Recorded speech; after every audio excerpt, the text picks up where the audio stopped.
Chapter 4. The Road Through the Forest.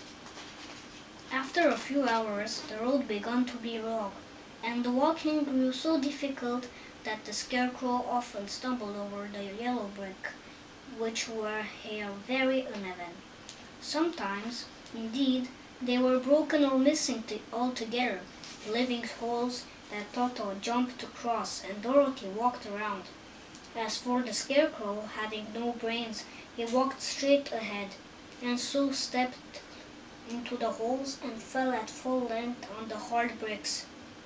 It never hurt him, however, and Dorothy would pick him up and set him upon his feet again, while he joined her in laughing merrily at his own mishap.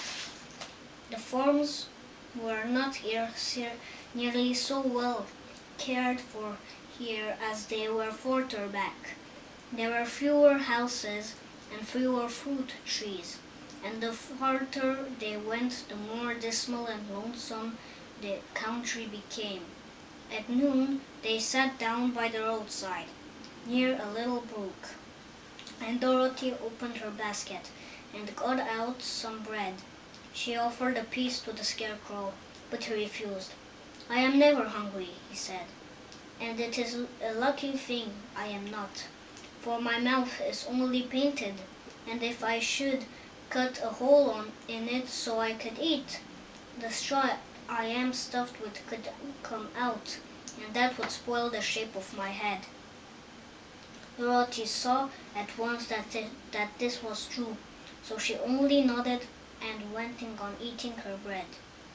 "Tell me something about yourself and the country you came from," said the Scarecrow, when she had finished her dinner. So she told him all about Kansas, and how gray everything was there, and how the cyclone had carried her to this queer land of Oz. The Scarecrow listened carefully and said, "I cannot understand why you should wish to leave this beautiful country and go back to the dry, gray place you call Kansas." "That is because you have no brains," answered the girl. "No matter how dreary and gray our homes are, we people of flesh and blood would rather live there than in any other country, be it ever so beautiful. There is no place like home." The Scarecrow sighed. "Of course I cannot understand it," he said. "If your heads were stuffed with straw, like mine, you would probably all live in the beautiful places, and then Kansas would have no people at all. It is fortunate for Kansas that you have brains." "Won't you tell me a story while we are resting?" asked the child. The Scarecrow looked at her reproachfully and answered, "My life has been so short that I really know nothing whatever. I was only made day before yesterday. What happened in the world that time is all unknown to me. Luckily, when the farmer made my head, one of the first things he did was to paint my ears, so that I heard what was going on. There was another Munchkin with him, and the first thing I heard was the farmer saying, 'How do you like those ears?' 'They aren't straight,' answered the other. 'Never mind,' said the farmer. 'They are ears just the same,' which was true enough. 'Now I'll make the eyes,' said the farmer. So I painted my right eye, and as soon as it was finished, I found myself looking at him and at everything around me with a great deal of curiosity, for this was my first glimpse of the world." "That's a rather pretty eye," remarked the Munchkin, who was watching the farmer. "Blue paint is just the color for eyes." "I think I'll make the other a little bigger, a little bigger," said the farmer, and when the second eye was done, I could see much better than before. Then he made my nose and my mouth, but I did not speak, because at that time I didn't know what a mouth was for. I had the fun of watching them make my body and my arms and legs, and when they fastened on my head, at last, I felt very proud, for I thought I was just as good man a man as anyone. This fellow will scare the crows fast enough, said the farmer. He looks just like a man. Why, he is a man, said the other, and I quite agreed with him. The farmer carried me under his arm to the cornfield and set me up on a tall stick where he found me. He and his friend soon after walked away and left me alone. I did not like to be deserted this way, so I tried to walk after them, but my feet would not touch the ground, and I was forced to stay on that pole. It was a lonely life to lead, for I had nothing to think of having been made such a little while before. Many crows and other birds flew into the cornfield, but as soon as they saw me, they flew away again, thinking I was a munchkin, and this pleased me and made me feel that I was quite an important person. By and by, an old crow flew near me, and after looking at me carefully, he perched upon my shoulders and said, I wonder if that farmer thought to fool me in the close-me matter. Any crow of sense could see that you're only stuffed with straw. Then he hopped down and at my feet and ate all the corn he wanted.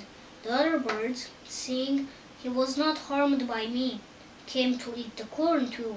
So in a short time there was a great flock of them about me. I felt sad at this, for it showed I was not such a good scarecrow after all. But the old crow comforted me, saying, if you only had brains in your head, you would be as good a man as any of them, and a better man than some of them. Brains are the only things worth having in this world, no matter whether one is a crow or a man. After the crows had gone, I thought this over and decided I would try hard to get some brains. By good luck, you came along and pulled me off the stake. And from what you say, I am sure the great Oz will give me brains as soon as we get to the Emerald City. I hope so, said Dorothy earnestly, since you seem anxious to have them. Oh yes, I am anxious, returned the Scarecrow. It is such an uncomfortable feeling to know one is a fool. Well, said the girl, let us go, and she handed the basket to the Scarecrow. There were no fences at all by the roadside now, and the land was raw and untilled. Towards evening they came to a great forest, where the trees grew so big and close together that their branches met over the road of yellow brick. It was almost dark under the trees, for the branches shut out the daylight. But the travelers did not stop, and went on into the forest.